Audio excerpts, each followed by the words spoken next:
Mixed নিরামিষ সবজি রান্নার জন্য এখানে আমি কেটে নিয়েছি বেগুন, ঝিঙে, আলু, পেঁপে, মূলো, গাজর, পটল, মিষ্টি কুমড়ো আর বরবটি।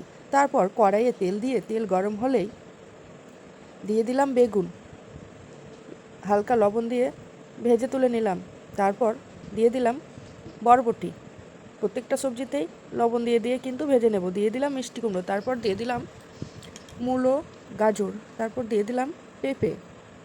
পেঁপে ভাজা হয়ে গেলেই দিয়ে দিলাম আলু। আলু ভাজা হয়ে গেলেই দিয়ে দিলাম পটল। পটল ভাজা হওয়ার পর সবশেষে দিয়ে দিলাম ঝিঙে। ঝিঙে ভেজে নেওয়ার পর কড়াইয়ে সরষের তেল দিয়ে লঙ্কা চেরা, শুকনো লঙ্কা, তেজপাতা, পাঁচফোড়ন দিয়ে জিরে, ধনে, আদা, শুকনো লঙ্কার পেস্ট দিয়ে দিলাম। অল্প পরিমাণ হলুদ দিয়ে আর 2-4টে চিনির দানা ছড়িয়ে দিয়ে মশলাটাকে ভালোভাবে কষিয়ে নিলাম।